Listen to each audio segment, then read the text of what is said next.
Now we've gone down to 11 participants, Daria. Just a moment. I think you kicked some participants out.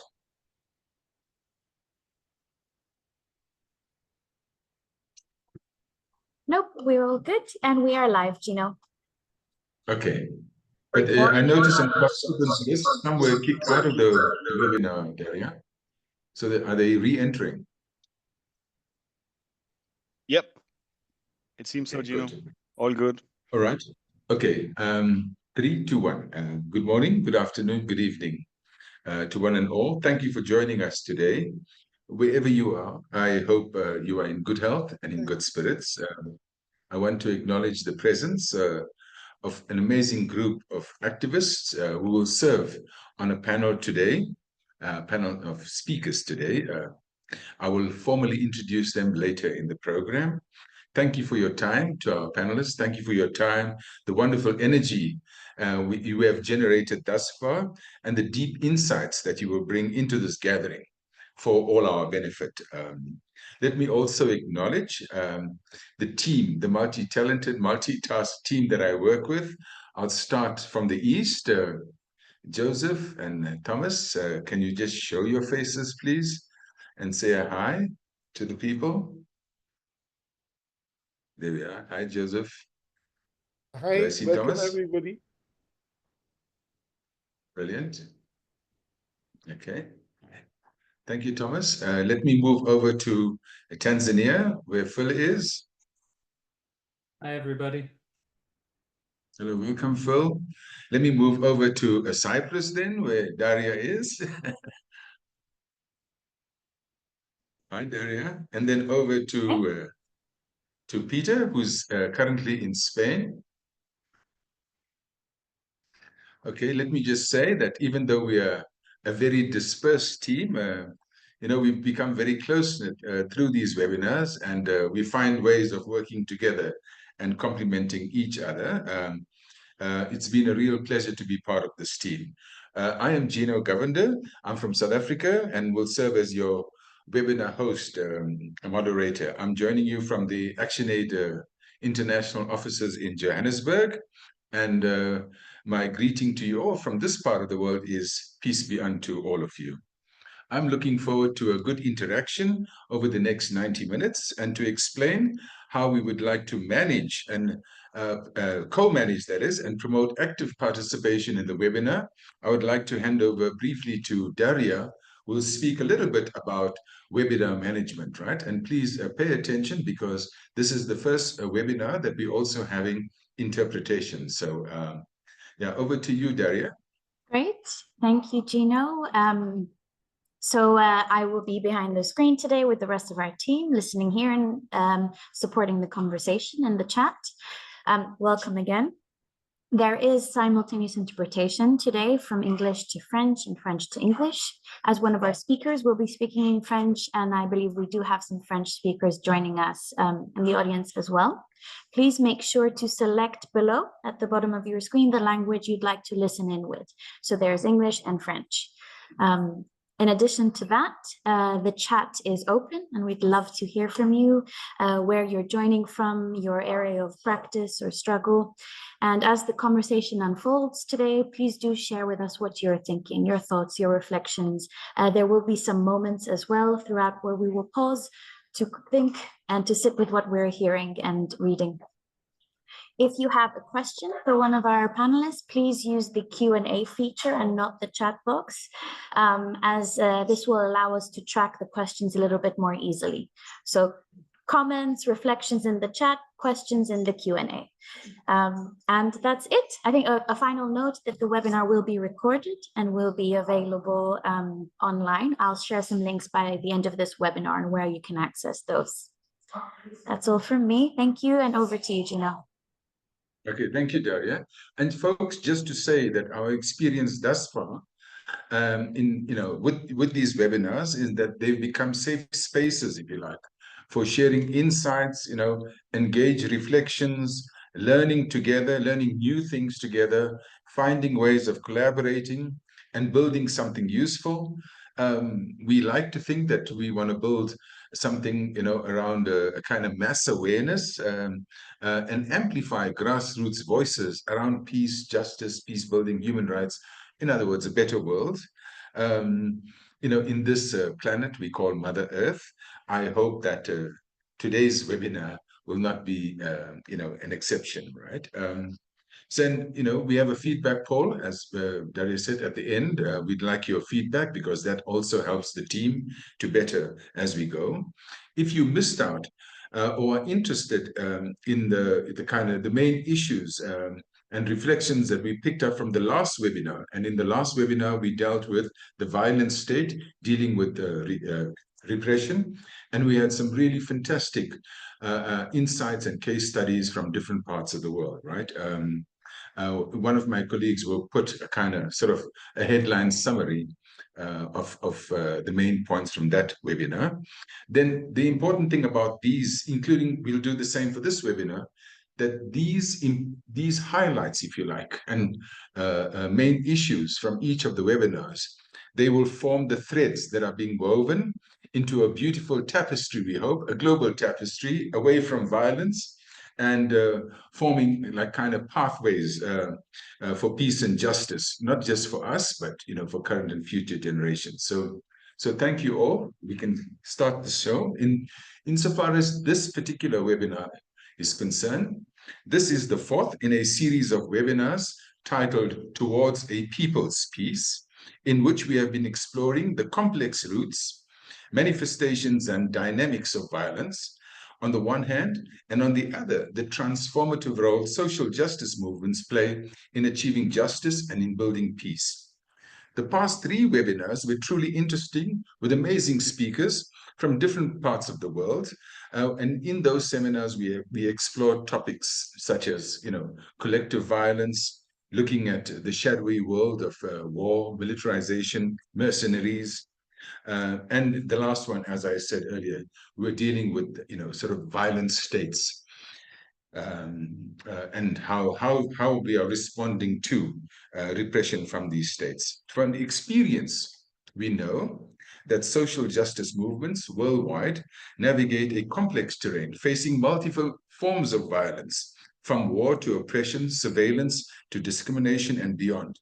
The question the team posed in designing these webinars is, how do people organize and resist in such realities? How can they succeed? In this particular webinar, we're speaking about, uncivil society, and the basic idea, and that is, we see civil society as good society. Its position as good society, that we're fighting for good things, for equality, for justice, for peace, for everyone to have the good life, as it were. And of course, we're not just fighting for something, but we're also fighting against the abuses of human rights. The term uncivil society has evolved to describe groups and organizations within the public sphere that actively oppose democratic values and social cohesion and inclusive dialogue within society. In this webinar, we want to explore the concept of uncivil society, that is, forces within societies and communities that disrupt harmony, peace building, and democracy. On the one hand, but hopefully, and I'm hoping with our panelists and with the participants, that we'll spend a little bit more time on the second part of the webinar, which is we will discuss civil conflict and how social movements navigate and respond to these challenges. Right? Before I go on to the first speaker, we have a little ritual. We call it a peace ritual. It's a pause and a prayer for peace. In this, we find a way of getting each one of us, the team, the webinar team, the panelists, and the participants, all to focus on one thing, and we do one thing together. We pause quietly and in unison for a few minutes of silence as we engage in a solemn peace ritual that has become a feature of these webinars. This will take just a few seconds, and during this time, we will focus our thoughts on honoring and remember remembering individuals known to us as peace, justice, as human rights activists whose lives have been tragically shortened by violence. When you look at this picture, we'd like you to pay attention to the barbed wire that represents a form of keep out, if you like, or a form of imprisonment, that if you cross the line, if you cross the wire, you're very likely to get hurt. But the bird, there is a sparrow. The bird won't be hurt by the barbed wire. And that sparrow, they speak about being free as a bird. And that sparrow symbolizes resilience, adaptability, joy, community, freedom, protection, and hope. So what we'd like you to do, folks, is to sit as comfortably as you can. Take a deep breath. Hold your breath for at least 4 seconds and breathe out. When you are focusing on your breathing, we'd like for today, in this webinar, that we focus on the millions of people that have lost their lives in the DRC during colonial times and post-independence. Even in today's world, people are still losing their lives in the DRC. Millions of people have lost their lives, and it has become the forgotten war. So may I ask that we all pause in silence and think about our brothers and sisters in the DRC.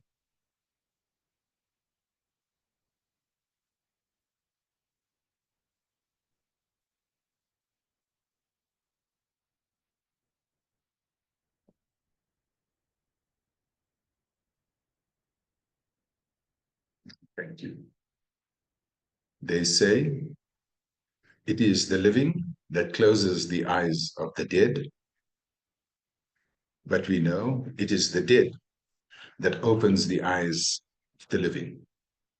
And we hope that those who have lost their lives in DRC and in many parts of the world have not died in vain. In our panel today, we have wonderful guests from diverse backgrounds and contexts who will share their perspectives and experiences of the uncivil society, the opaque, what we call the darker forces of society, and resistance to it. We will start first with in the DRC, what we call the heart of Africa. Then we move to the Horn of Africa, and there we will then move to a missing part of Africa. So the first speaker, it is my pleasure to introduce Stuart Muhindo, who is an activist with the non-violent, non-partisan citizen movement, Lucha, which is Lutte pour le changement, struggle for change, which has been campaigning non-violently for peace, democracy, justice, and good governance in the Democratic Republic of Congo, and he's been active since 2012. He's still very young, happy to say. He's a lawyer by training. Stuart is also affiliated with the Center for Research on Environment, Democracy, and Human Rights in the DRC, CREDO as the acronym goes. He's a researcher on human rights and the armed conflicts that have shaken the eastern region of the DRC since 1996. Folks, Stuart will speak in French, so we'll ask, please use the French translation facility available in the room. So Stuart, firstly, thank you so much for agreeing to speak. We know it's not easy. We know that you are currently in a difficult situation. Our solidarity goes to you, your family, and your community. But dear Stuart, so thank you so much for being with us and making the effort. The question that we've always asked for many years, when will peace come to the DRC? And the question remains elusive. So I would like, Stuart, for you to explain briefly to us and to the participants, what is it currently in the DRC? What's the cause of the conflict? in today's context, right? We know what happened in the past, but in today's context. And what is La Lucia trying to do to solve the problems in not just in the Eastern DRC, but in the DRC? Stuart, my dear brother, over to you.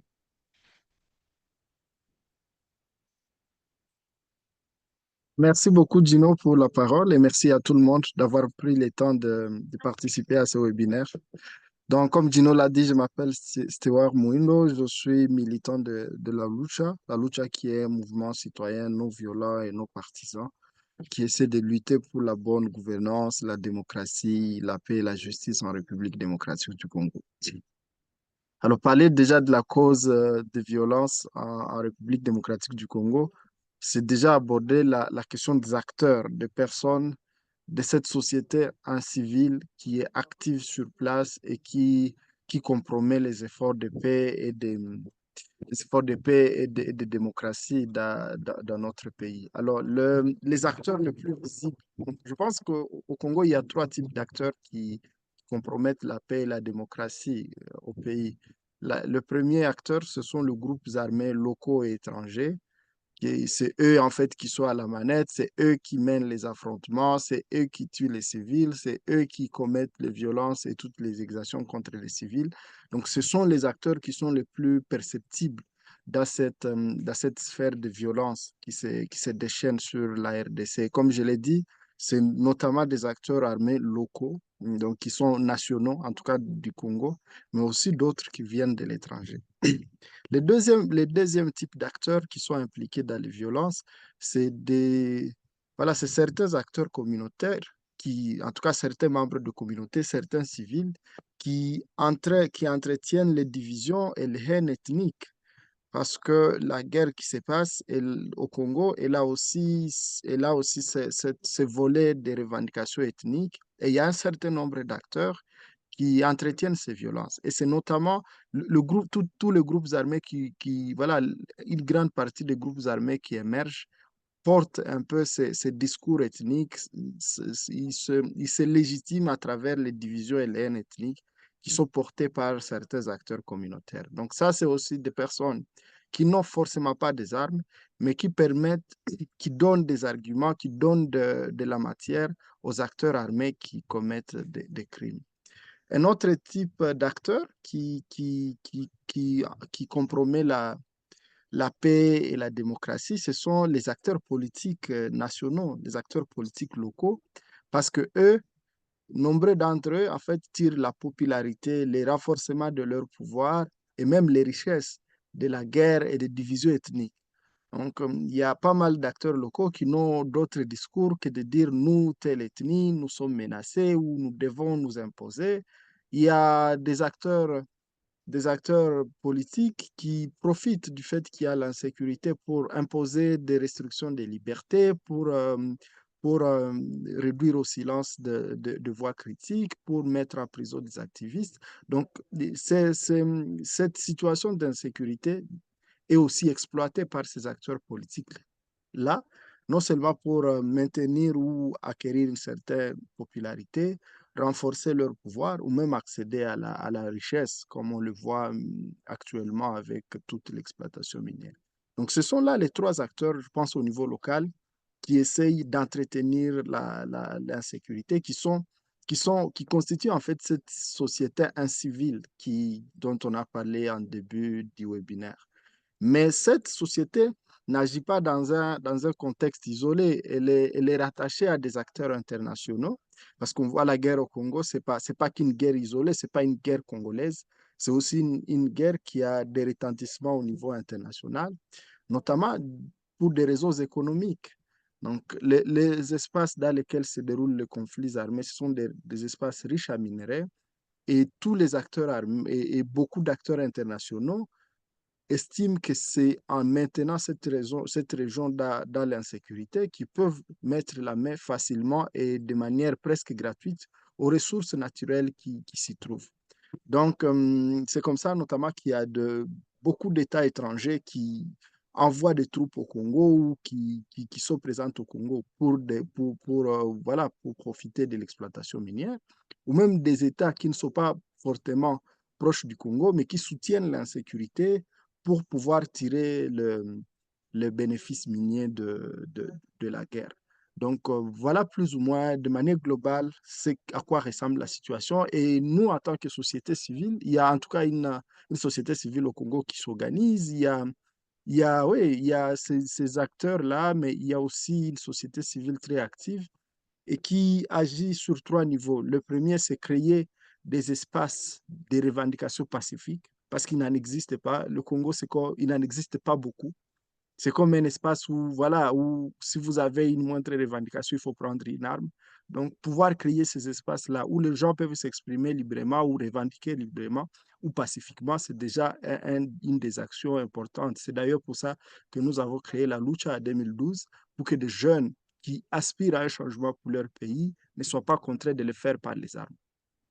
Et une deuxième action que nous menons de manière permanente, c'est dénoncer un peu et combattre pacifiquement les ingérences étrangères, ainsi que la mauvaise gouvernance interne au niveau du Congo. Parce que nous pensons que le Congo souffre de ça. Il souffre de ces ingérences étrangères nocives, mais aussi de la mauvaise gouvernance à l'interne. Donc, il y a une mobilisation importante qui s'est faite au niveau de la société civile pour s'assurer que ce soit de l'extérieur ou de l'intérieur, voilà, qu'il y ait un engagement sincère pour la paix, la bonne gouvernance et la démocratie.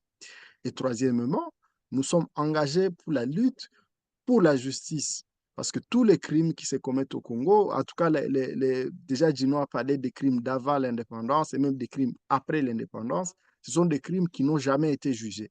Donc pour nous, le combat, c'est d'arriver à rendre justice aux victimes de ces crimes. Et c'est pour ça que nous plaidons et nous nous mobilisons pour la création des tribunaux pénal spécial sur le Congo, afin que tous les auteurs nationaux et étrangers de crimes graves qui ont eu lieu au Congo soient jugés, parce qu'on pense que c'est cette impunité qui entretient les cycles de violence en République démocratique du Congo. Donc voilà plus ou moins de manière brève ce que j'avais à partager au sujet de la situation au Congo et du travail que font les acteurs de la société civile pour essayer de contenir la situation.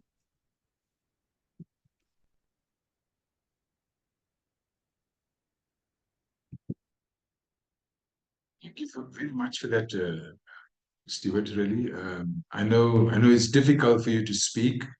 I know it's short, but definitely, Stuart, we will come back to you. I'm sure there will be many questions, particularly around what are the kinds of challenges you face and how you plan to overcome that, right? And what is it that could unite civil society in the DRC? So anyway, think about these things and we'll come back to you, right? Let me move on very quickly to Sereti. Sereti is a political organizer, a journalist, and storyteller based in Kenya, Nairobi. She is the founder of and organizer with the Oromo Democratic Revolutionary Party, a Pan-African party interested in organizing towards a multi-class revolution in Ethiopia. Sereti, it's a real pleasure to have you in the room. We would love to hear more about, of course, we just heard about the DRC, and often when we speak about the roots of violence in the DRC, it goes back towards colonial times under Leopold, right? In the case of Ethiopia, I know you fought a brutal war against the Italians, and part of it was the fact that in Ethiopia, your claim is you were never colonized. I mean, it's a wonderful thing, of course, and you gave the world, the beauty of Jah. So what we'd like, Sereti, if you could share with us your insights from a struggle perspective on these so-called dark forces, the uncivil society, how it's manifested, but really what the vision and the role of your movement is. Over to you, Sereti. Then, really, pleasure having you in the room. Thank you so much, Gino, and thank you to all of the organizers that have brought us here today. I'm really pleased and happy to be joining this conversation, and I'm very hopeful that it will assist us all in adjusting our ways of thinking, our ideological perspectives, towards progress, towards collective victory. I also just want to note the grounding exercise or the ritual at the beginning. I found that very moving, so I want to thank you for that, Gino. And the sparrow really did resonate with me. The sparrow juxtaposed with the barbed wire as real symbolism that, no matter how violent these forces, these structures, these moments, these systems are, that we will win, and we will do it, aligned with our values and aligned with our inherent nature of goodness. So thanks for that. I only have 5 minutes, and I think I've used like a minute of that. And I think when we were given this task, I really said to myself, I don't think I'm going to be given a more difficult task in 2025 than to say anything about Ethiopia in 5 minutes. But I think there's a poll that people have access to. There it is on the screen, you can see, and it Gino kind of set the stage for us in coming to this question. So it says here, Ethiopia is the only African country that was never colonized, true or false? And I really want you to answer this question as per the knowledge that you have, as per the answer that comes directly to your mind, and not thinking about it as a potential trick question that if she's asking it, that it's not the most obvious thing that I know. Please just respond with what you know. So I will respond as well, because I've got it on my... My apology. I didn't know the question. That's okay. No, totally okay. So, it says wholesome panelists can't vote, but okay. So I will. I don't know how I will be able to see the results, but I should be able to share them in just a moment. We have about half the people who have participated, so good time to end it and share the results. Okay, so we've got. That's quite surprising, actually. We've got. It's kind of in the middle. 58% have said true, that it is the only country that has never been colonized, and then 42%, so 5 people have said false. And I would, in another maybe context, we would have more time to talk, maybe in the plenary session, be curious to know more about how the people who came to that conclusion of false came to that, because that is the position that our movement and the overall, what we call in Ethiopia, multinational forces. So these are the forces for democracy, for progress, for building a country based on collective consensus. This is the understanding that we work with, that Ethiopia is not the only country that has never been colonized on the continent, that in fact, and this is my personal spin on it, that in fact it is the last country on the African continent to go through, and it has not yet gone through a genuine and a holistic decolonization process, nor has it experienced, that kind of flashbang moment of achieving its, decolonial nature. And I will talk very briefly about the historical context that is the foundation of this argument. But to talk first about the contention, the main argument here, and to outline what really are the dark forces that are counter progress, counter people, counter life in Ethiopia. And more than talking about perhaps a particular party, a group, a movement, an ideology, because there are so many moving parts in this country of 100 million plus people. What I have defined it here as is that, this darkness really manifests across all of the different entities that exist in the country, whether parties, again, whether ethnic groups and their particular movements, as this hunger for absolute, exclusive, and ultimate power, and the state's inability over the existence of the multinational Ethiopia, or the existence of the Ethiopian state, let me say. The multinational state is a far more recent conception in Ethiopia. But since Ethiopia came into existence in the 1890s, since then until now, it has not been able to move beyond its origins. The structure of the state, the character, the kind of, let me say, the personality of the state has not been able to move beyond the origins of itself as an empire which rules with these characteristics of power, of being an absolute monarch with exclusive power over its subjects. And Ethiopia has made many, many attempts over many historical epochs to evolve beyond the origins of itself as an imperial state. But the inability to do so has meant that every force most forces, there are what we call, again, the multinational forces who, claim themselves to be and are, for the most part, seeking a decentralization of this state to take into consideration the plural nature of the people that make up the country and their plural experiences with the history of Ethiopia.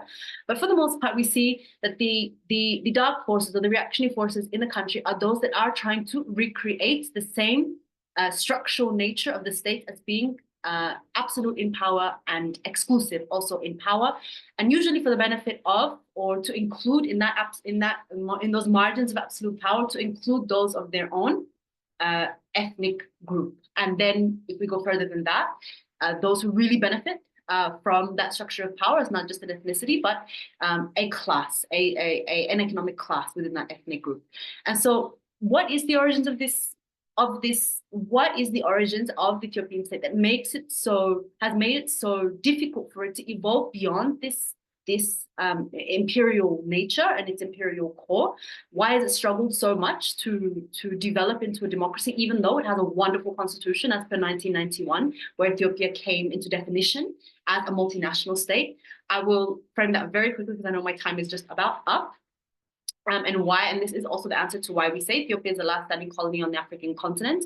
In the 1890s period, when the rest of the country was going through the scramble for Africa, so after the Berlin Conference, there was a concerted effort by what is known as historic Ethiopia, which is currently the northern parts of Ethiopia, to enjoin. So there was no nation state of Ethiopia at this point, but there was historic Ethiopia, which includes the, again, northern parts of Ethiopia, and at that time also Eritrea, before Eritrea became its own independent country.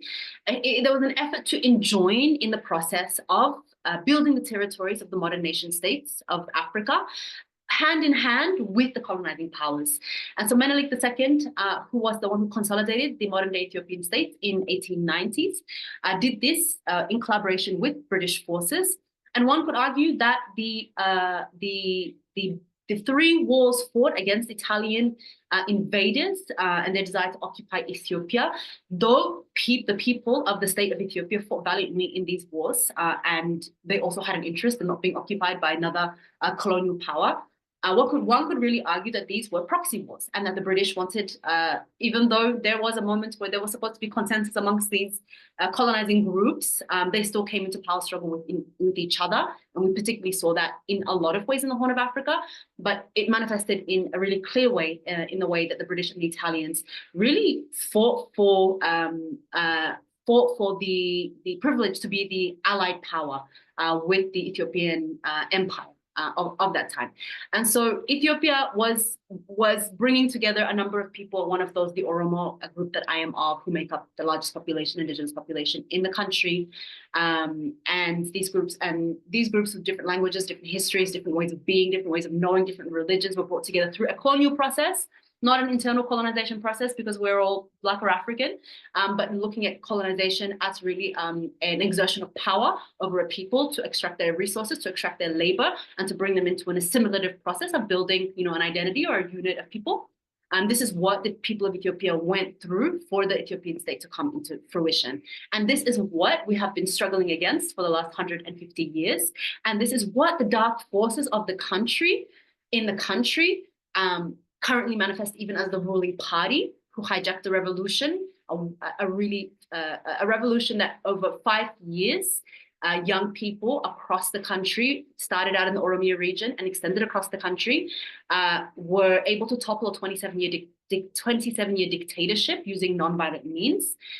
This revolution was hijacked by majoritarianism in that, and a party took power, a person took power, and is now consolidating that power really for himself, again, in line with the values of absolute and exclusive power, which is, again, the foundational natures of the Ethiopian state. And it has struggled to move beyond that.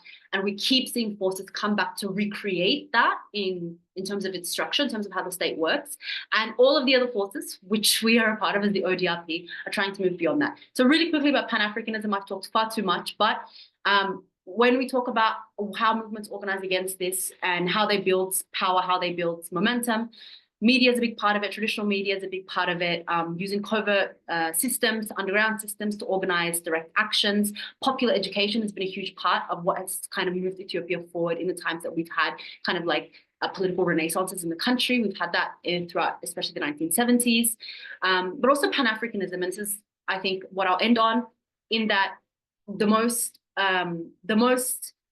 greatest act of allyship would be that the Pan-African conversation and how it positions Ethiopia in its historical memory shifted to look at Ethiopia beyond its stereotypes and to look beyond kind of the tropes of the Ethiopian state, and recognize that this is an extremely diverse population with an extremely diverse history and also relationship to the identity of the Ethiopian state. And the more that we can move towards acknowledging that and building society that reflects this diversity, the more we're going to move in the direction of progress. I'm sure I've gone over my 5 minutes, with apologies, Gina. I'll stop there. No, thank you for that. Fascinating, and sorry about the time, right? But what you've given us is sufficient arousal of a curiosity, if you like, particularly with the first question, and I was trying to figure out, but that seems easy, but even you created doubt.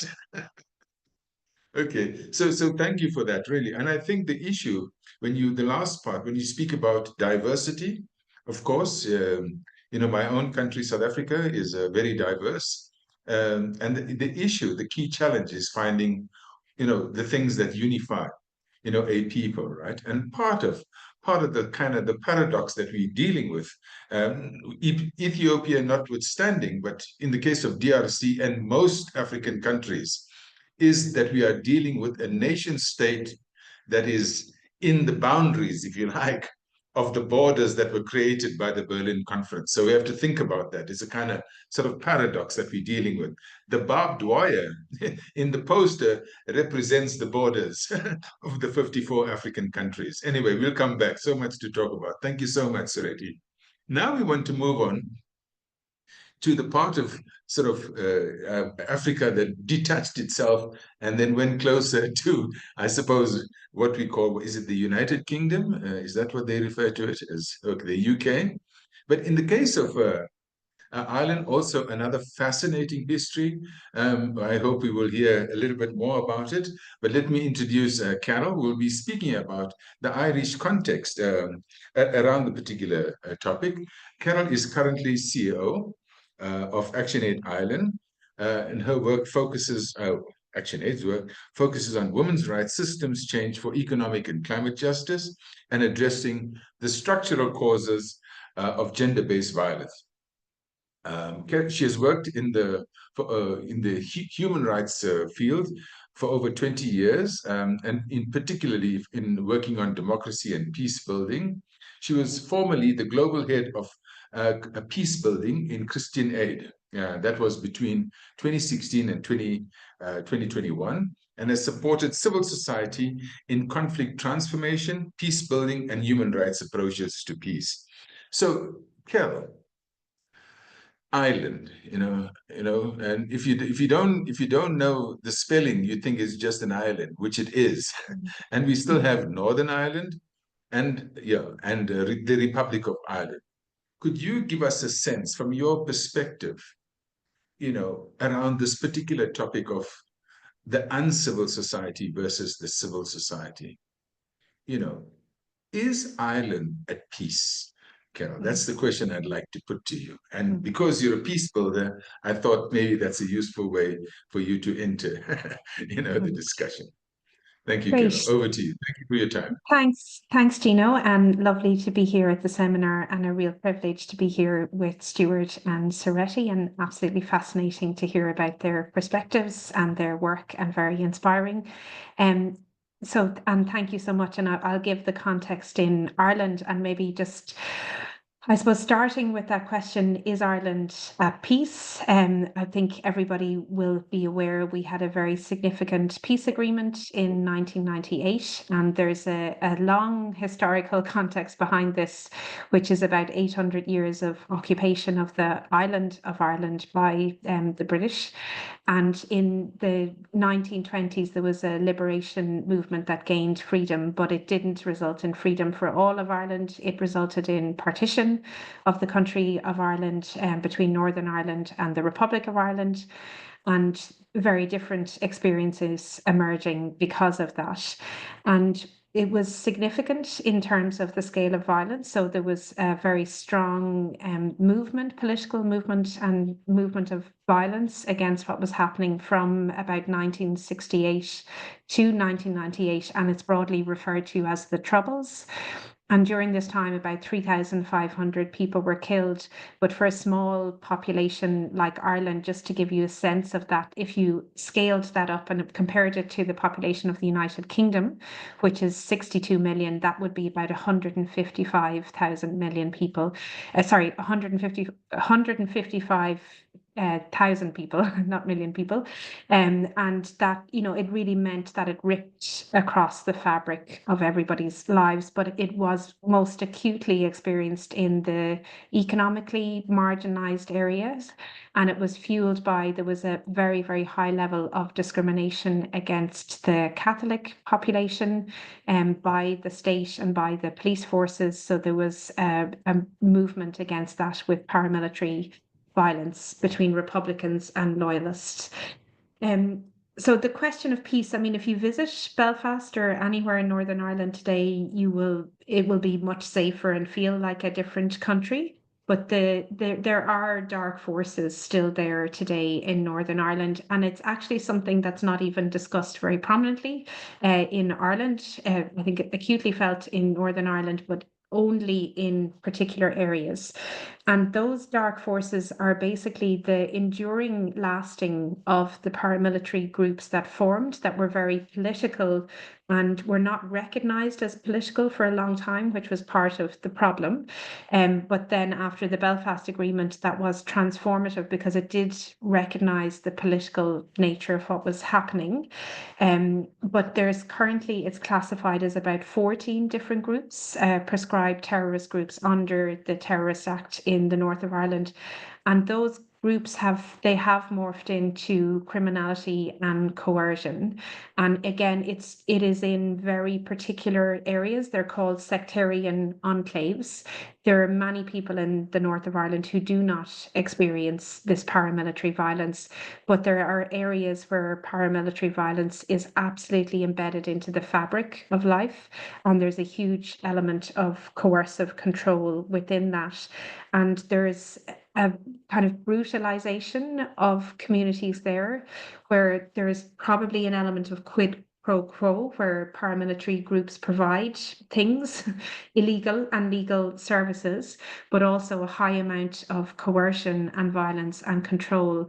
And one of the most under-examined aspects of that, and there's been a really seminal paper by Professor Aisling Swain on this, the gendered aspects of this, where women experience a particular type of coercive control by paramilitary gangs, including if there's an abuser in a home, saying not only will I abuse you, I'll get the gang to come round, and very harrowing documentation of that.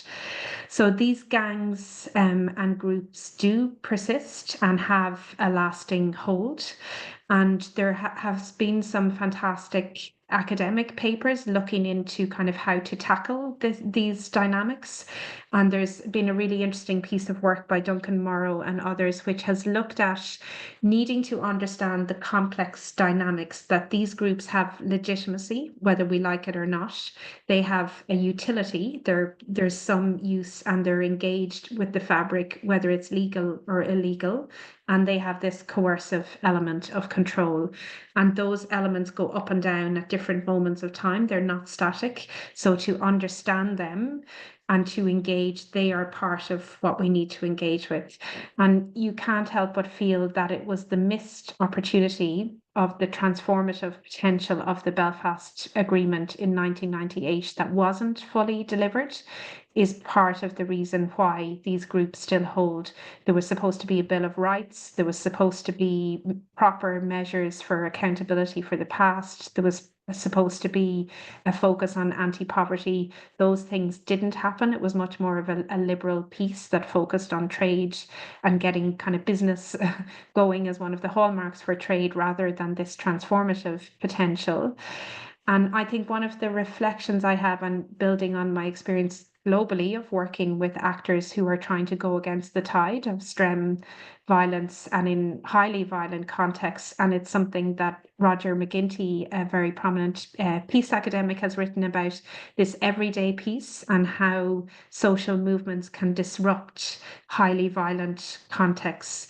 And that might be temporary, it might be lasting, or it might be a survival mechanism. And I'm thinking of in Colombia, in a highly violent area in Buenaventura, where communities established a humanitarian zone where they literally disrupted the patterns of violence by creating a street where thousands of families crowded into to live in safely. And we can also think of the civil rights movements as being disruptive, or particular leaders who have gone against this tide of violence to disrupt it. But I leave it there as the kind of the overarching framing. And I mean, I think the other thing just to note that there has been an absolutely crucial role by the women's movement in Ireland in shaping peace and delivering peace, in faith-based movements in delivering peace, and in engaging with some of these paramilitary actors through community transitional processes. Obviously, engaging with the criminal and coercive aspects is far more challenging now, or I suppose equally challenging, but it is something that I think is more difficult actually in the current context than under the guise of when we were working towards peace. Thank you. Oh, thank you so much for that, Carol. Again, it's a pity about the time, right? But you've made, all three of you, thank you so much to our activist panel members for sort of keeping within the brief. And thank you, Carol, for that sort of introduction, if you like, to Ireland. And I think in particular, when we speak about South Africa and Ireland, we share a common bond, and like we do with many other countries that supported our struggle. And certainly, I think, people of Ireland played an important role in struggles throughout the world, not just in South Africa, but even today in Palestine. So and we know your country is in Fortress Europe, but nevertheless, we also need to free Europe, from the current sort of forces that control it. So thank you so much for that. What I'd like to do, I'm just checking, Joseph, in the chat box. There's a couple of sort of issues and questions. I thought perhaps I'll come back to Joseph's points on that's directed to Carol and Sereti. But what I wanted to just check with Stuart, if you don't mind, can you give us a sense from a civic society perspective? What are your hopes of peace, justice, good governance, as you put it, and democracy in the DRC? Do you see something like this around the corner? Because we're not hearing, Stuart, all we're hearing is about M23, they seem to be, and Rwanda, so they seem to be dominating. That's forces on the one hand. On the other hand, what are the people of the DRC and the diaspora, by the way? The Congolese diaspora are a very powerful force, very influential throughout the world. How do you as the people see peace coming to the DRC, Stuart?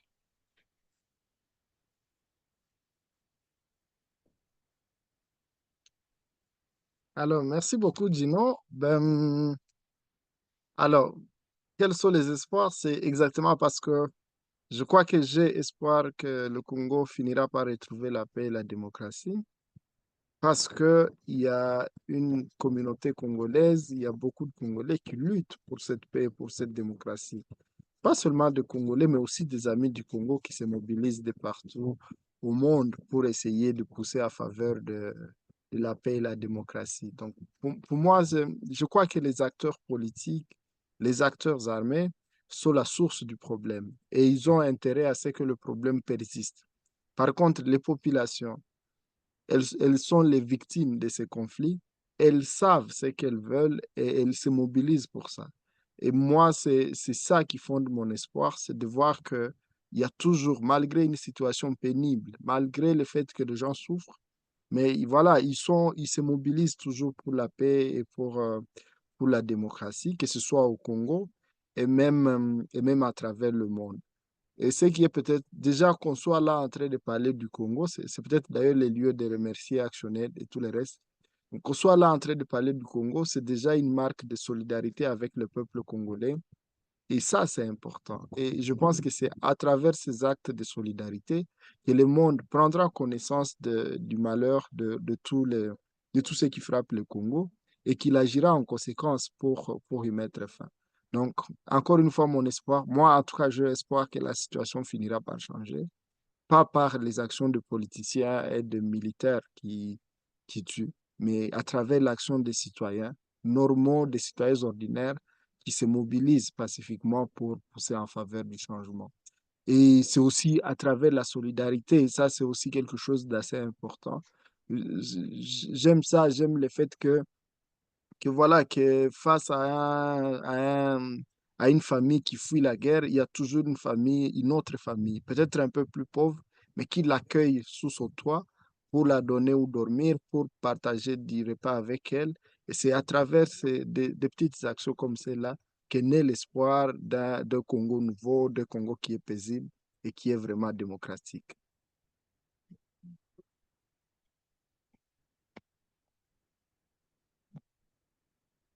Thank you for that, Stuart. And I hope, Stuart, that part of what we can do in support is to amplify those voices. So people around the world that are standing in solidarity with the DRC do not see it as an endless conflict, a forever conflict, that the peace can come, and these are the conditions that the people of the DRC see as conditions for peace. Thank you for that, Stuart. Then let me move on to Soreti. There's a comment from Joseph in the chat box. I don't know if you've seen it. Maybe I could read it. It says, that was a wonderful insight regarding how Ethiopia missed its decolonial moment. Love that. And that is through the defeat of the Italians, right? The national liberation movements have strengthened national identity through the anti-imperialist struggle. One could argue that in post-colonial countries, because post-national liberation, the slowing down of social and economic reform, we're seeing the re-emergence of social divisions on ethnic and religious lines. And yeah, I suppose, that's not specifically pertinent to Ethiopia only. So basically what Joseph is asking, Sereti, is how would you respond to this proposition? Yeah, thank you. Yeah, okay. Yeah. Over to you, Sereti. Okay, sorry. I think there's a little bit of a lag because you froze on my screen there for a second, and I thought, anyway, I think we're still on the same page. You can hear me, you can see me, right? In real time, like I'm. Yeah. No, it's a great question. It's a great provocation, and I think it's useful to first establish that although much of the continent went through these revolutionary wars, which were heroic efforts and successful in removing, the physical, visible colonizers, we did not remove the structures that were put in place across the continents, and that I think it's more fitting to consider that Africa as a whole has not completed its independence process, and that what we inherited at the point, and when I say we, I mean collectively as a continent, not speaking about Ethiopia's kind of unique relationship to this decolonial colonial process and moments, but like as a collective, as a continent, what we inherited at the point of decolonization were these neo-colonial states, and the intent that colonization came to Africa with, and much of the global south with, was to use the labor to build their own empires and to extract resources for this same purpose. That process has more or less continued, and the nation states that we were given or that we claimed, I don't know how you want to phrase it, have more or less been facilitators for this process, and have in return been able to establish.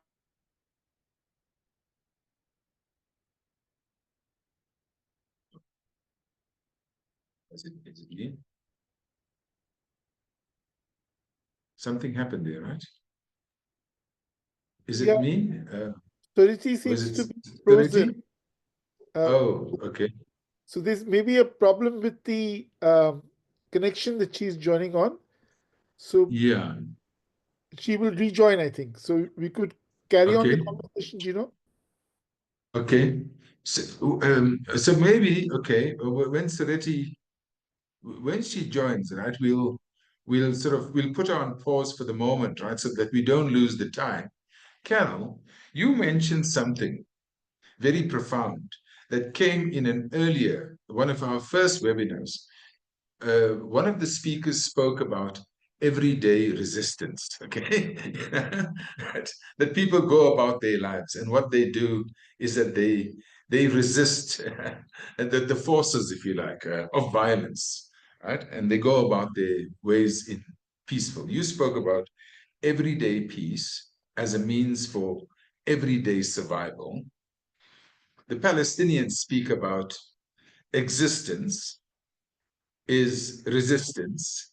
I mean, that's a fascinating, and I suppose same even in the DRC, whilst we're hearing about, the eastern part of the country, there are millions of people in other parts of the country that are resisting and sort of going about their sort of lives in a kind of normal way that allows for organizing and the building of social movements. Could you tell us a little bit more about what does that look like? And how does that help? That notwithstanding the dark forces, that forces and the people, if you like, are finding ways of, I think you used the word resisting the influence and the impact of these sort of militias, if you like, Carol. Yeah, it was the concept of disrupting, I think, some of the violent dynamics, and I think we see that in lots of different ways, and I have seen that in lots of different ways around the world. In Palestine, they talk about samud, which is this resistance kind of concept, and there is, I think, sometimes in protracted violence where there's extreme violence, it's just the fact that you can exist within that. People see that as their own struggle in their own way. And I remember visiting a farmer in the West Bank whose house had been surrounded by the wall that the Israelis built through the West Bank. And his house, they wanted to knock it down and he wouldn't move. So the wall literally split and went around his house, and there was a gate, and he only got access to the gate twice a day. So he had to be there or he wouldn't get into his house. And it was this really bizarre house surrounded by this wall fence and it was like a prison, a house being in a prison. And I remember sitting with him, and, his resistance was, they won't move me. I won't leave. I'm not going. So I think we see it in, and he wouldn't have considered himself fighting for peace. I think he was fighting for survival. So I think it can manifest in very different ways. And sometimes it can manifest in just expressing joy in a very joyless situation. And I think we've also seen that over the last week for Ramadan with the pictures of long tables amidst absolute destruction in the Gaza Strip. And the humanitarian zone that I mentioned in Colombia, when I visited there, we had a partner at the time working there with the community, and it was an extremely dangerous place to be. It was very violent. There was gangs very, very active, but they had negotiated with the army that the army would protect literally one street. So it was supposed to be a street for, 100 people, but 2,000 people were crammed in there because it was the only safe place in the neighborhood. And at nighttime when we were there, they danced, and the music, and one of the buildings on the street used to be what was described as a chop house, where you don't have to use too much of your imagination to know what happened there. But they had reclaimed that space as a place of community and as a place of joy.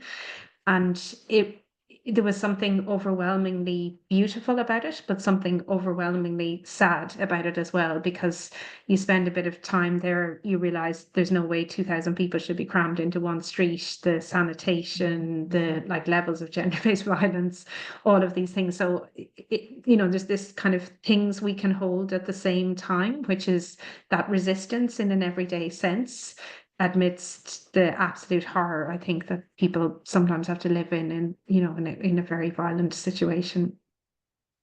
Mm. Thank you for that, Carol. And in general terms, even in our own country during our own liberation struggle, people and people's organizations, what we call social movements, managed to create what we call liberated zones, where the forces of darkness, the people were so strong and they were able to resist, the collaborators and the forces of darkness and so on. So again, thank you. Stuart, tell us a little bit about, am I right? You derive your name from a lucha continua. Is that correct? Sure. So the question is, it'll be nice to hear a little bit more about how you are, from a social movement perspective. This is where I would like us to steer the discussion. What are we doing that makes us, Martin Luther King says, those who love peace must organize more effectively than those who love war. What are we doing? What are you doing in the DRC? What are the people doing in the DRC to organize effectively so that the point that you made earlier, that peace will come to the DRC, is realized in our lifetime? Stuart. Alors, merci beaucoup, Gino, pour la question. Alors, déjà, je veux parler de la lucha. C'est le mouvement que je connais le plus et auquel je fais partie. Et déjà, comme je l'ai dit, la lucha, c'est en fait un espace d'expression pacifique. Alors, parfois, ça peut paraître quelque chose d'ordinaire, mais dans le contexte du Congo, où les jeunes font recours à la violence pour se faire entendre, pour s'exprimer, déjà pouvoir créer un espace où les gens peuvent pacifiquement exprimer ce qu'ils pensent, peuvent pacifiquement revendiquer, peuvent pacifiquement exprimer leur vision de la société, c'est déjà quelque chose d'assez intéressant. Donc, on l'a créé comme cet espace-là et tout ce qu'on fait en fait, c'est deux choses. C'est essayer, premièrement, de conscientiser le peuple sur son pouvoir démocratique et l'amener à l'exercer de manière effective et pacifique. Donc, parce que les gens, à force d'avoir vécu dans la guerre, dans la souffrance, ils arrivent à considérer qu'ils sont que des spectateurs. Alors, il faut leur montrer qu'ils ont du pouvoir et les amener à l'exercer. Deuxièmement, une autre mission, c'est amener les responsables politiques à être responsables et redevables. Parce que dans ce contexte, lorsqu'on a acquis le pouvoir par les armes, on a tendance à penser que, voilà, on a des comptes à rendre à personne. On dirige pour soi et non pour le peuple. Alors pour nous, l'idée, c'est évidemment de peser sur les dirigeants afin qu'ils se rendent compte qu'ils sont au service du peuple et que, dans la mesure du possible, ils servent le peuple. Et nous le faisons, ces deux missions, nous essayons de les atteindre à travers des actions pacifiques, que ce soit de sensibilisation, que ce soit des manifestations, que ce soit des sit-ins, que ce soit des actions de boycott. C'est en tout cas des actions pacifiques, mais actives, mais très, très, très actives, que nous menons sur le terrain pour essayer de pousser les populations et les différents responsables à tous les niveaux à prendre les bonnes décisions pour l'instauration de la paix. Par contre, cet engagement, bien qu'il soit pacifique, il est lourd de conséquences pour nous. Donc, à 13 ans de lutte, parce que c'est depuis 2012 que nous existons, nous avons perdu 4 camarades qui ont été tués par les forces armées, les forces gouvernementales, la police. Et 3 d'entre eux ont été tués au cours des manifestations pacifiques. Au cours de ces 12 ans de lutte, nous avons perdu 3 camarades qui ont été tués 4 d'ailleurs, qui ont été tués par de groupes armés. Alors j'ai dit 3 parce que les 3 eux ont été tués parce qu'ils étaient des activistes et un autre a été tué juste comme un autre citoyen. Donc le dernier notamment qui a été tué, c'était le 12 février 2025 par les M23 à Calais. Et Calais, c'est un village du sud Kivu. Donc, c'est dur. Il y a donc cette répression venant des autorités congolaises, mais aussi de groupes armés. Mais on est encouragé par le soutien des populations congolaises, par le soutien des organisations congolaises, des personnalités congolaises, mais aussi d'acteurs internationaux, des amis du Congo, qui non seulement nous soutiennent, mais continuent à amplifier nos luttes, à amplifier les campagnes que nous menons sur le terrain. Et nous pensons que c'est par ces moyens-là, donc en s'assurant, et peut-être que je vais revenir dessus à la conclusion, notamment sur les recommandations, c'est notamment en s'assurant que des acteurs armés enlèvent leurs mains du Congo, mais aussi qu'il y a une bonne gouvernance à l'interne au niveau du Congo, qu'on peut s'assurer du rétablissement effectif de la paix et de la sécurité au Congo. Mais tant que le Congo sera comme cette zone neutre où tout le monde peut venir se servir, tant que les dirigeants du Congo ne seront là que pour s'enrichir ou renforcer leur pouvoir, malheureusement, ça restera ça restera ce désordre, ça restera ces guerres. Et je pense que les seuls remparts contre ça, c'est le peuple, c'est la mobilisation du peuple avec le soutien des acteurs engagés pour les questions de droits de l'homme et de démocratie à l'international.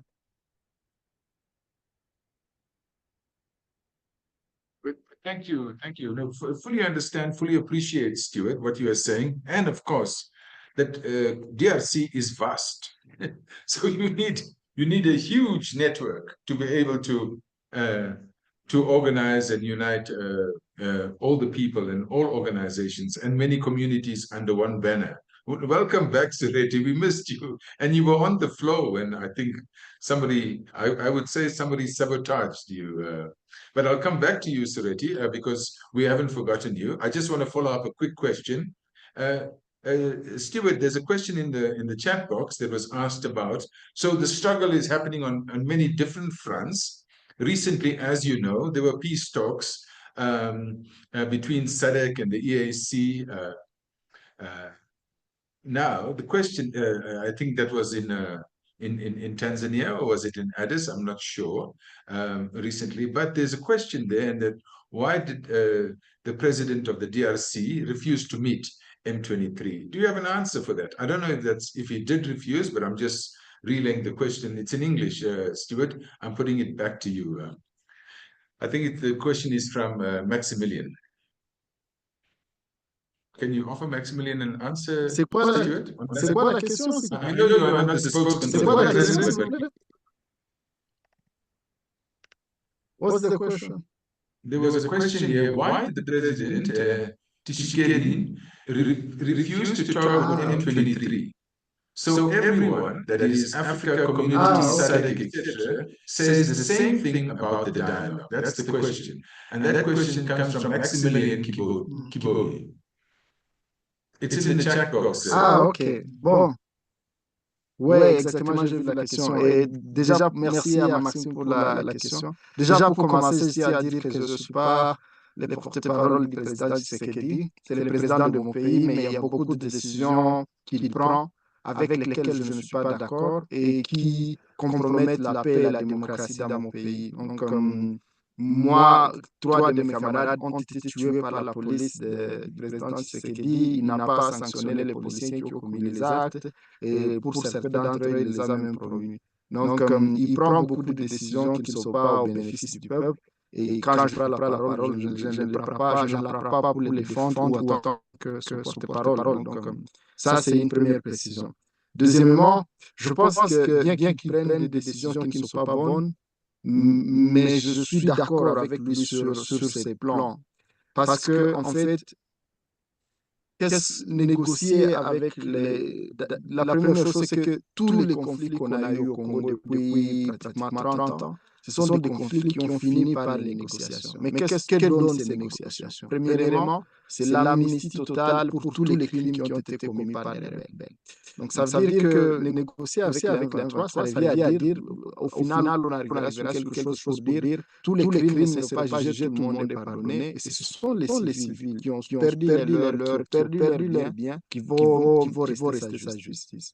Deuxièmement, c'est que tous les dialogues qu'on a eus finissent toujours par l'intégration de tous les rebelles dans l'armée nationale. Ça veut dire que toutes ces personnes qui ont pris les armes contre la République vont être intégrées dans l'armée nationale avec leur grade, sans qu'ils aient de l'attachement pour le Congo, sans qu'ils ne considèrent vraiment, qu'ils ne soient engagés pour défendre le Congo. C'est à cause de ça aujourd'hui que vous voyez, on a une armée qui ne sait même pas faire face à un groupe armé. Évidemment, parce que ce n'est pas une armée, c'est juste un assemblage de groupes armés qui ont été intégrés à l'issue des différentes opérations d'intégration, des différents dialogues. Troisièmement, c'est que cela pose quand même un problème démocratique. Nous avons eu des élections au Congo à décembre 2023. Il n'y a même pas une année. Il y a une année à peine. Ça veut dire que des gens peuvent refuser de participer aux élections, prendre les armes et qu'au final, on leur dise, OK, comme vous avez pris les armes, vous avez tué suffisamment de personnes, venez, que voulez-vous, on va vous accorder des postes, on va écouter tout ce que vous avez à faire. Parce que si ça continue comme ça, comment allons-nous mettre fin au cycle de violence? Par contre, le simple fait de refuser de parler au M23 n'est pas une solution. Parce que ne va pas finir la crise, la guerre continue et nous souffrons. Parce que moi, déjà, je suis déplacé et ça va continuer. Donc, bref, j'essaie de dire juste pour... Je comprends la décision de Tshisekedi, mais je ne suis pas son porte-parole, encore une fois, Tshisekedi, c'est quelqu'un qui prend des décisions qui ne sont pas sérieuses. Mais je pense que pour cette fois, encore une fois, peut-être qu'il va falloir négocier avec le M23 dans le cadre des processus mis en place, mais s'assurer au moins que, les crimes qui ont été commis seront punis. Parce que si ces crimes ne sont pas punis, c'est cette impunité qui pose les bases de nouvelles insurrections armées. Deuxièmement, s'assurer que, tous les rebelles ne seront pas incorporés intégralement dans l'armée, en groupe dans l'armée, que toute personne souhaitant intégrer l'armée nationale doit manifester l'intention de manière individuelle et non prendre les rebelles et les verser automatiquement dans l'armée, parce que c'est ça qui contribue à rendre notre armée incapable de protéger le Congo et les Congolais. Troisièmement, je voudrais que si ces négociations ont lieu, si ce dialogue a lieu, que de manière vraiment irréversible, la M23 s'engage à ne plus recourir aux armes parce que cela compromet énormément la démocratie congolaise. Ce n'est pas normal que quand des organisations comme la nôtre se battent dignement, pacifiquement pour la paix, on n'est pas attendu, mais que des gens prennent des armes, ils tuent, ils violent, ils volent, mais qu'eux, on les attend, qu'on les invite à un dialogue et que toute la communauté internationale se mobilise pour dire qu'on doit dialoguer avec eux. Parce que c'est d'abord une question d'humanité, mais c'est aussi une question démocratique. Et je pense que sur ce plan, Tshisekedi, il est plus ou moins cohérent, bien que sur d'autres questions, c'est lui qui nous a mis dans cette situation.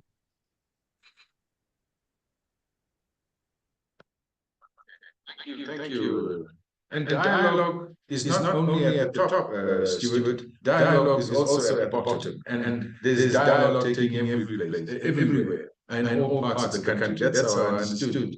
And that is part of the work of Lalucha. Thank you very much for that, Stuart. So that you were trying to, in the complexity of the nation state, as you were saying, trying to explain the idea of fragmentation, defragmentation, and literally how the state sort of the center holds, I think you were, and then we got disrupted. You want to pick up on that conversation again, please, if you don't mind? So at least we have the full picture there, and then I want to move on to Carol. Sure. Sorry about the cut. We thought it was us, that your power in Nairobi is very strong, stronger than all our powers. So, anyway, glad you're back. Let me not go into the why, but I'm glad to be back as well. And I actually will connect.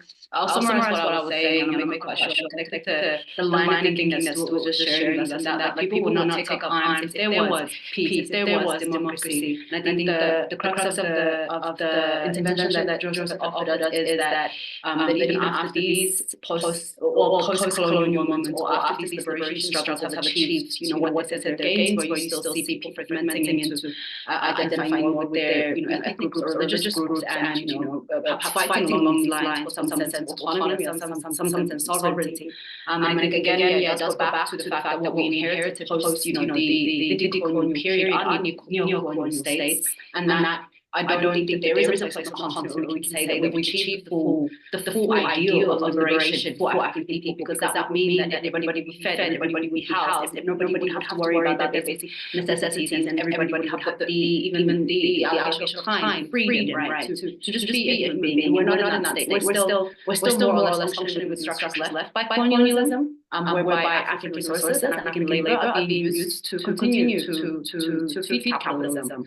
And I think what we saw, why we see a kind of a pull away into, or a contraction into religious groups or into ethnic groups or into other identities other than what was given, what we fought for that liberation, to establish Zambia or Tanzania or Mozambique or whatever it is, or Somalia, or it's because I think the logic is that what you belong to, and we're told that we belong to nation states, that we're Kenyans, that we're Ghanaians, we're Nigerians.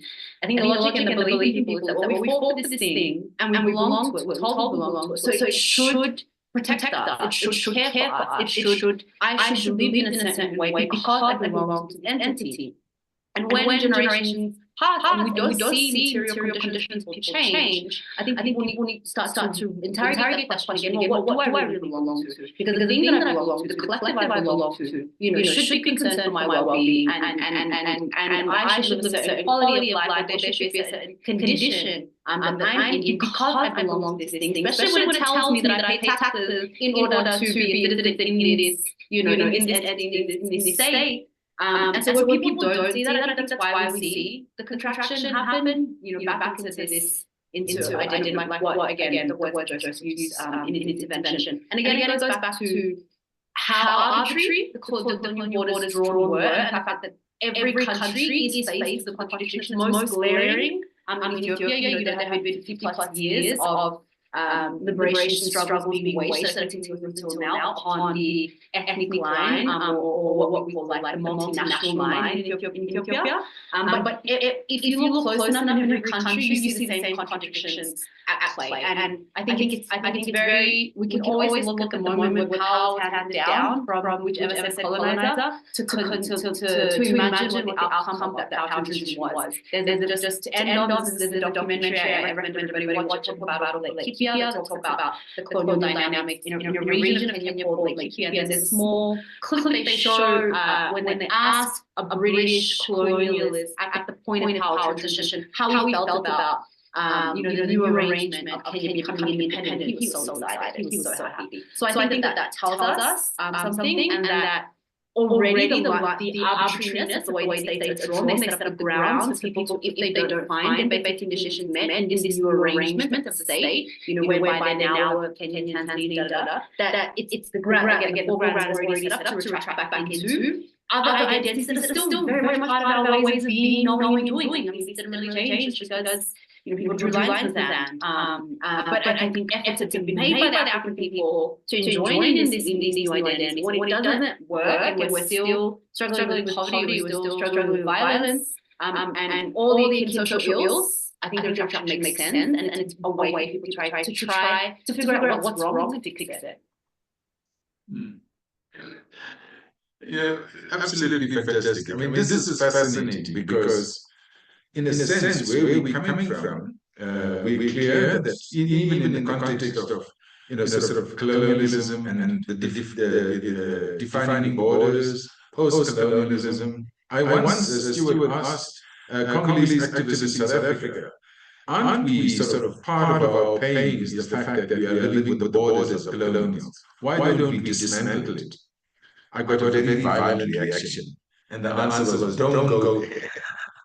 So in a sense, we're living with those kind of borders, which are a problem, but people are not seeing it as part of this, dismantling it as part of the solution, right? It's a kind of paradox we have to hold. Same in our own country. I mean, think about, sort of Southern Africa, as it were, and everyone living in peace and harmony, yet we are confined by the barbed wire of our borders, right? It's a kind of contradiction that we have to, and of course, that's how, xenophobia, all of those kinds of things, it is, the darker forces play on those kinds of sort of fears of people, right?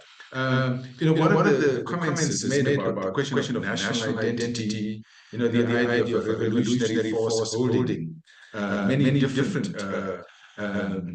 peoples together around a common banner, and how that could be, it's something for us to think about, because, of course, unity and struggle are kind of two sides of the same coin. It's a struggle for unity, if you like, and once you have that unity, then you are able to be more effective in the struggle. I want to go to Ireland, Carol, having just gone through, some of the sort of key challenges in Ethiopia and in the DRC.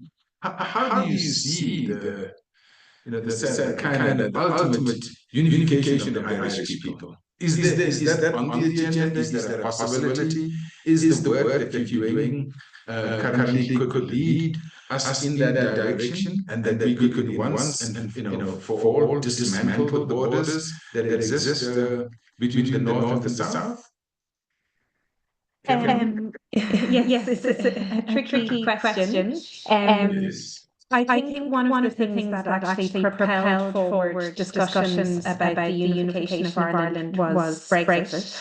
It was something that wasn't anticipated, and certainly the British government wasn't thinking about the impact on Northern Ireland when they, I'm not sure if they were thinking about the impact of anything, but they certainly weren't thinking about the impact of Northern Ireland if Brexit came to force, and it did.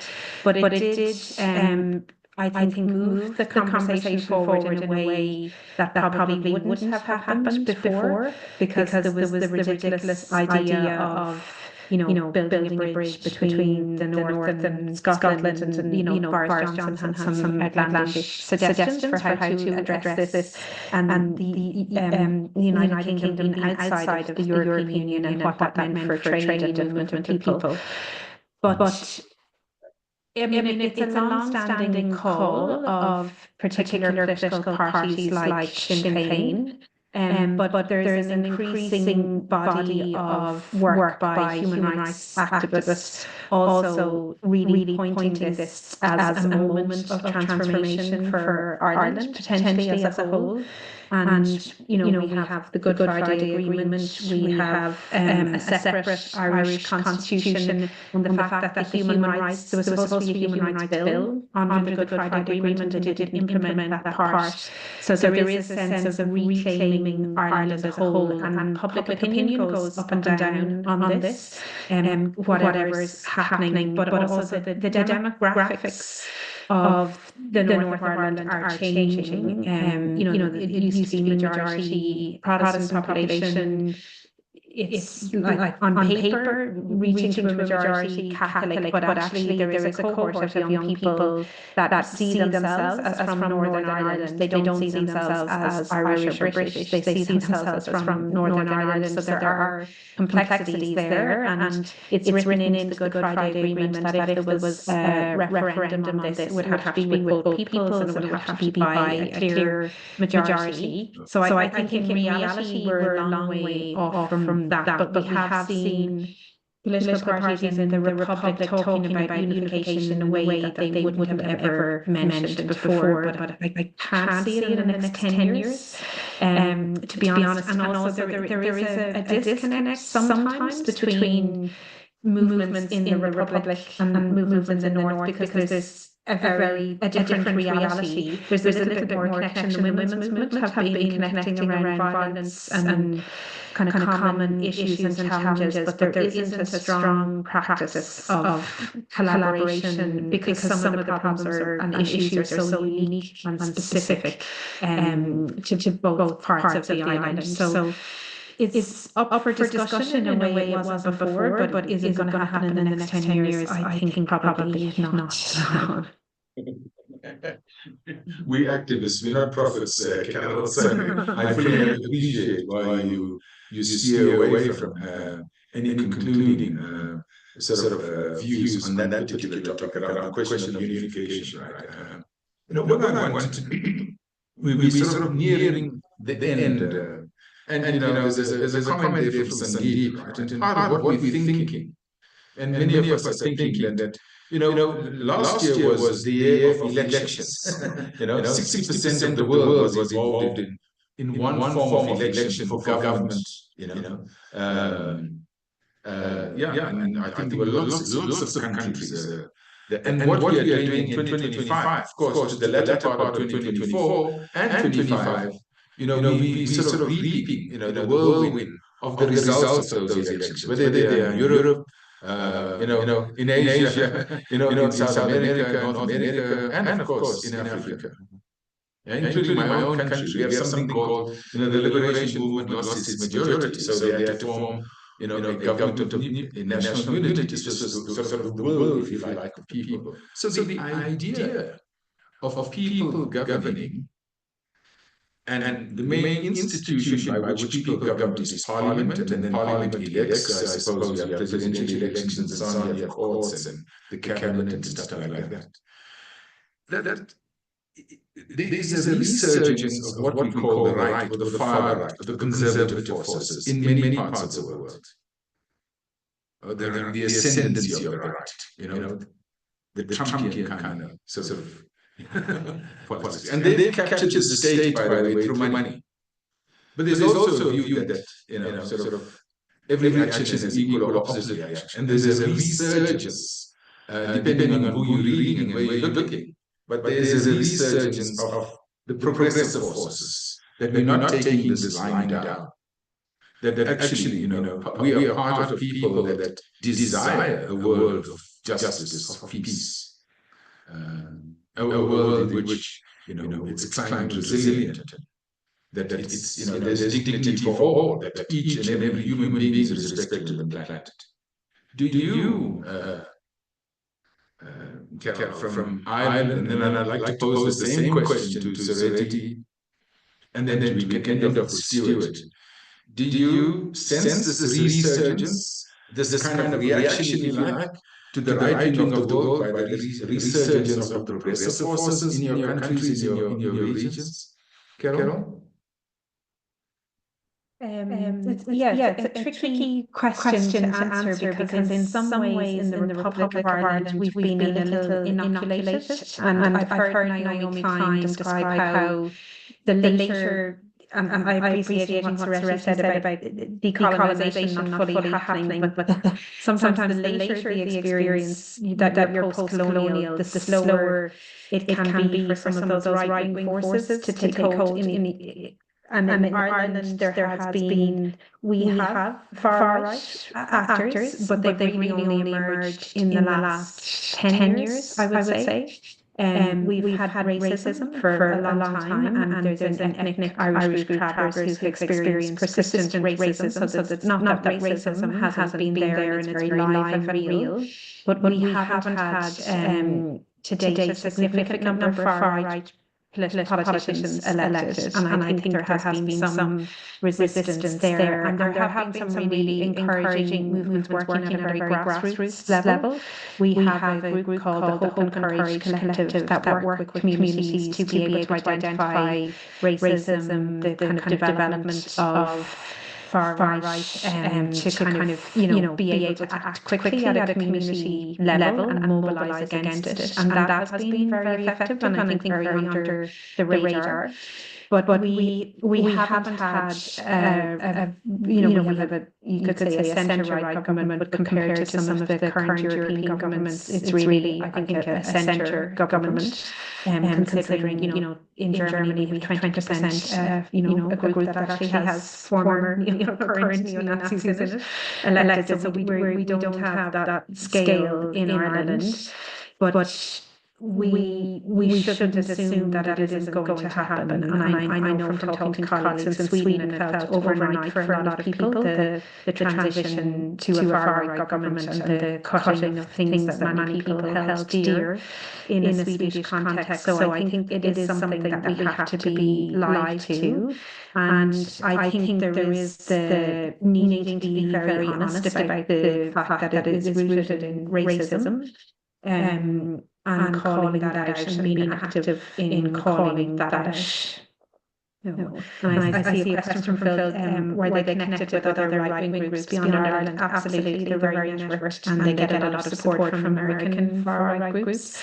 Our most prominent far-right activist is one of the 1,000 people that Elon Musk follows on X. He's very selective, he only picks his very right-wing activists, and a prominent young right-wing activist and him are very connected. So they are connected globally, which is why we should be wary and should be careful, because we might feel comfortable now, but it could happen very quickly, I think. Correct. So that is why, Martin Luther King, his call is so important for us, because they are connected, they are organized, they are well-resourced, and they are working hard. They've tasted power. They are hungry for more. So our job is to out-organize them. Thank you, Carol. I would like to move over. Sureti, I mean, your sense, I want to say that, there's an African wisdom which says, no matter how long and hard the night, daylight is sure to follow us.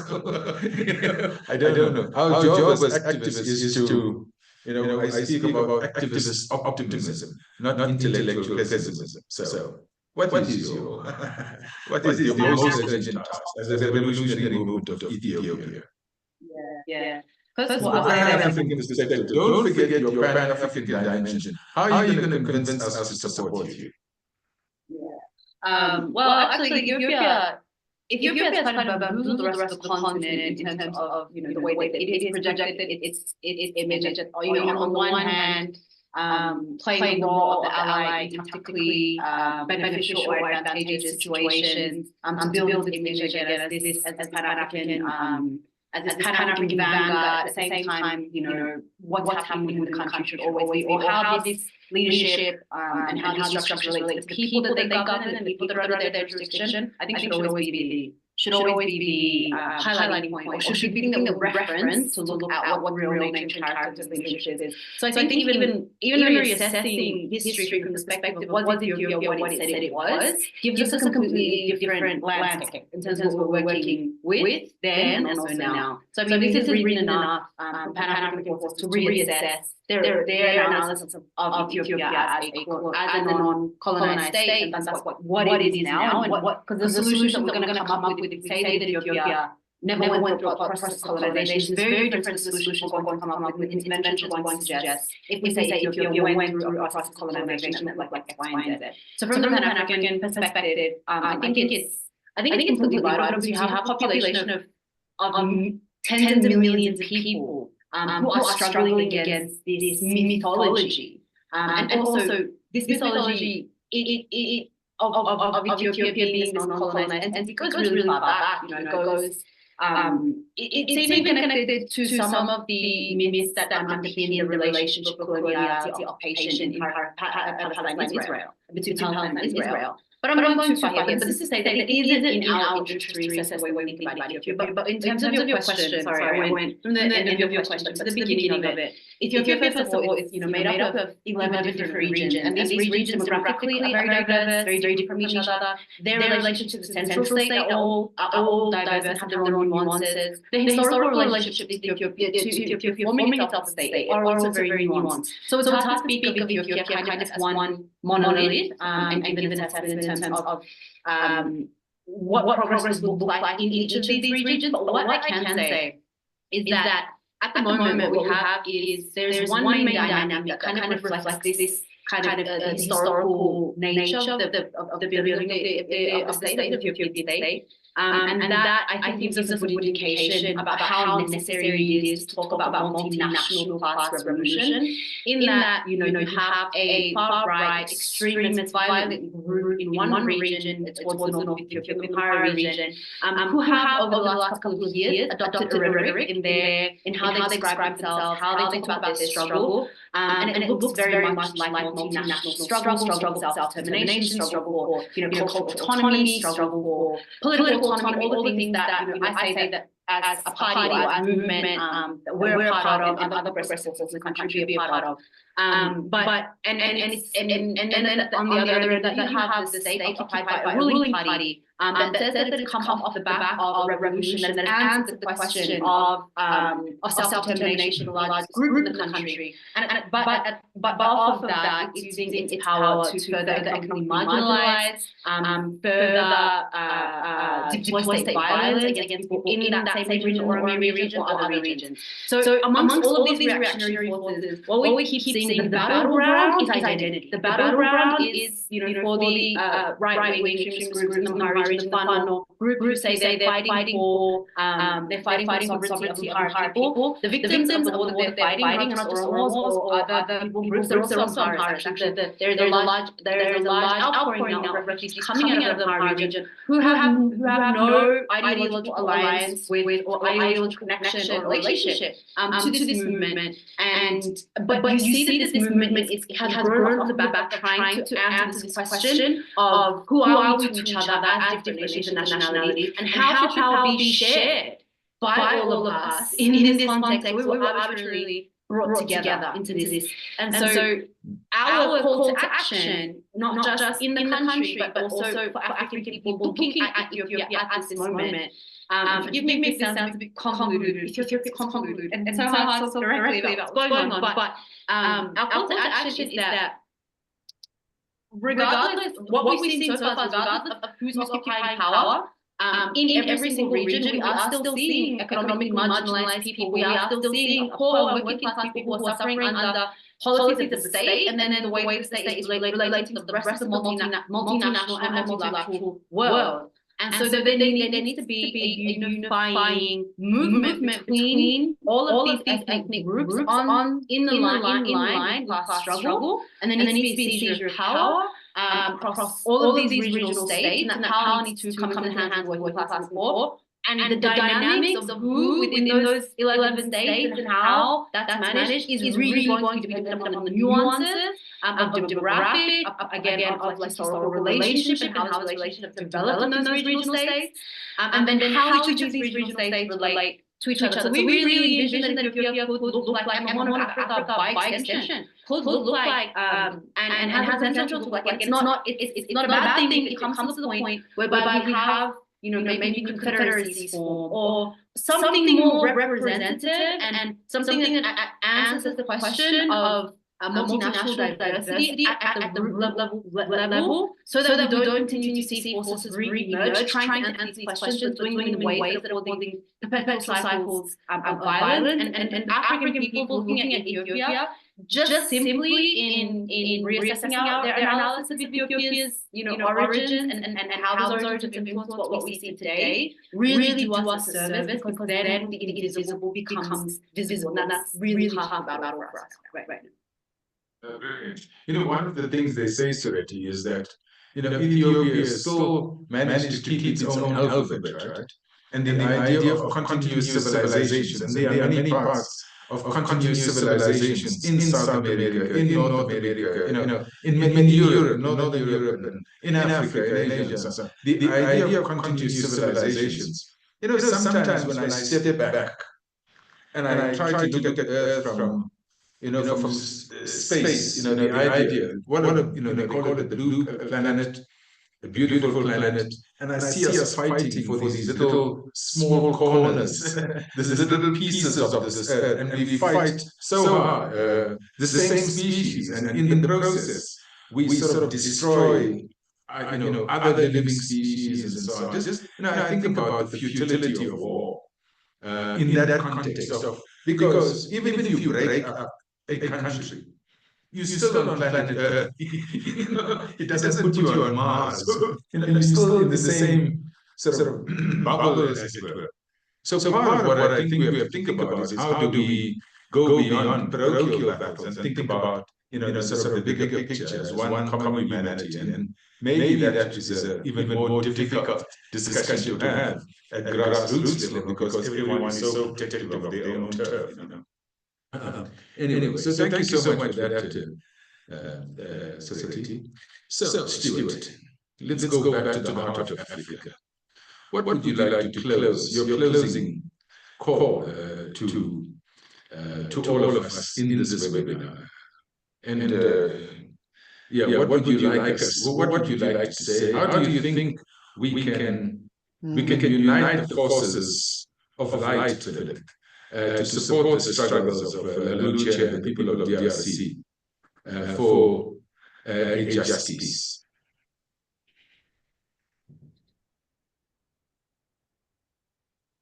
Alors, merci Gino pour la question. Déjà, vous faites déjà beaucoup pour le Congo, en organisant ce space, en parlant du Congo par tous les canaux qui vous parviennent. Donc, déjà, c'est vous remercier pour ça. Et je pense que c'est possible de faire plus. Et moi, je pense qu'il y a trois axes sur lesquels il est possible d'agir pour aider le Congo à se relever. Le premier, c'est celui de la justice. Je pense que le Congo souffre de l'impunité, du fait que ceux qui commettent les crimes graves ne sont jamais punis depuis que le Congo existe. Donc pour ça, je pense qu'il faut toujours renforcer le plaidoyer pour la création des tribunaux pénal spécial sur la République démocratique du Congo. Je pense que ça peut être un espace qui permette à tous ceux qui ont commis des crimes, en tout cas ceux qui sont accusés d'avoir commis des crimes, de pouvoir rendre compte. Parce qu'il existe des rapports qui montrent clairement qu'il y a des crimes de guerre, des crimes contre l'humanité, des crimes de génocide qui se commettent au Congo. Mais il faut s'assurer qu'il y ait justice et je pense que tous les acteurs, y compris vous, pouvez intensifier ce plaidoyer-là. Troisièmement, je pense que tous on fait partie des pays qui ont potentiellement une interférence dans la situation de la République démocratique du Congo. Peut-être pas de manière consciente, mais oui, peut-être de manière inconsciente, en achetant des choses ou à... Voilà, donc je pense qu'il est important qu'on pèse sur nos pays afin qu'ils évitent des interférences nocives dans la situation sécuritaire de la République démocratique du Congo.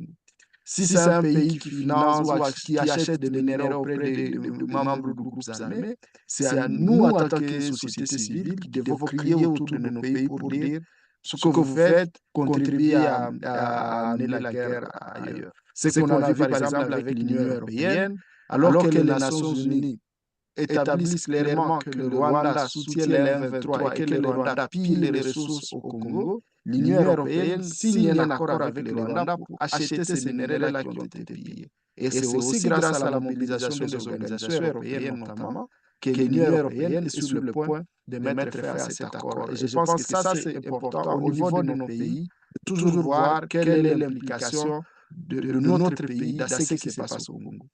Et troisièmement, je pense que c'est aussi soutenir les initiatives pour mettre en place une bonne gouvernance, une gouvernance sérieuse à l'interne au niveau de la République démocratique du Congo.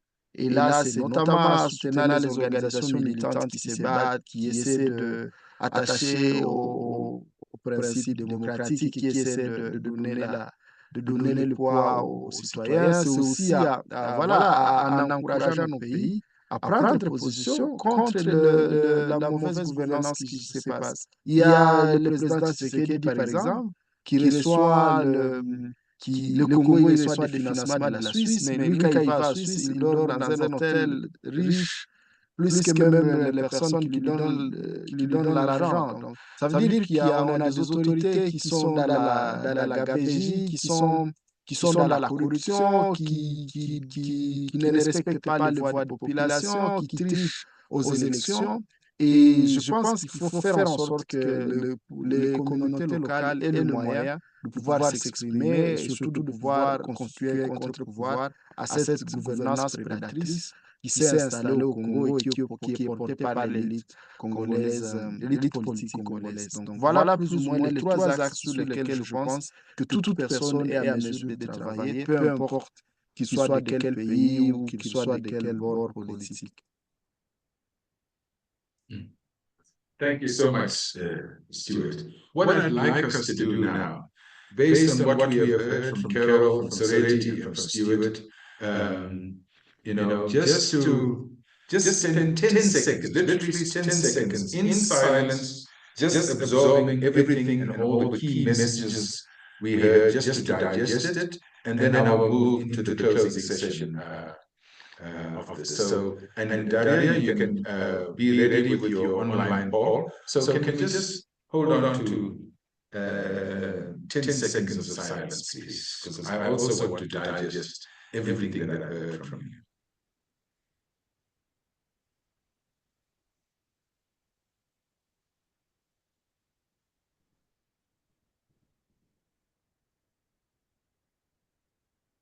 And to say thank you for all your preparations.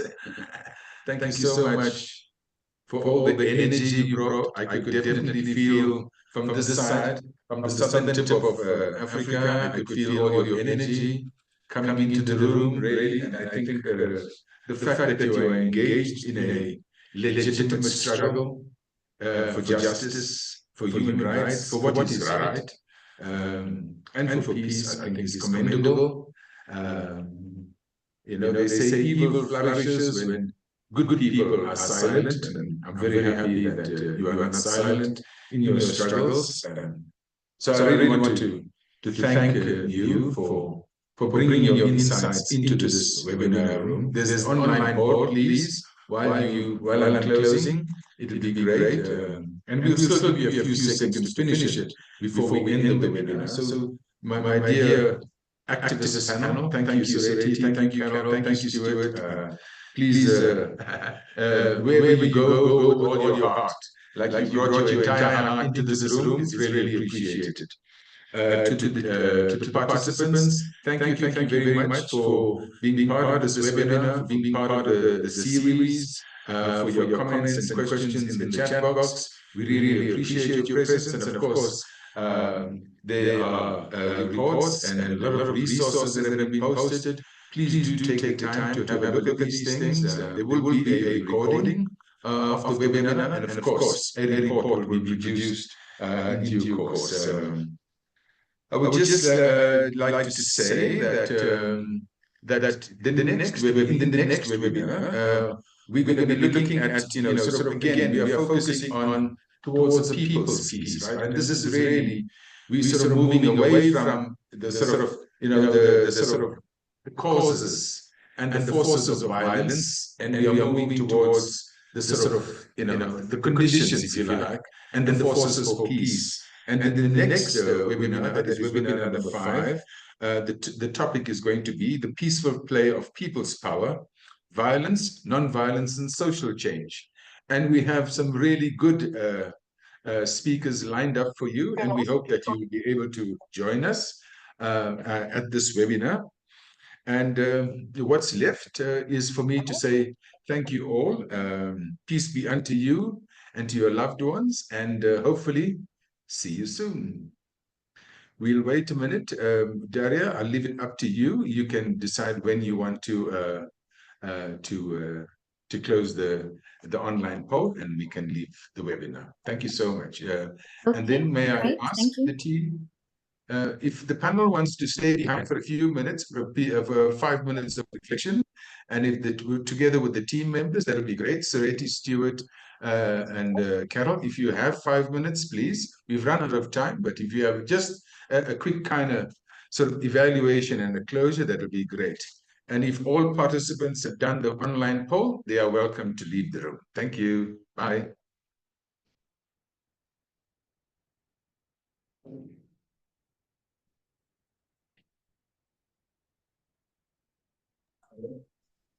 Thank you very much Thank you. to Preeti, and thank you very much to Ishita.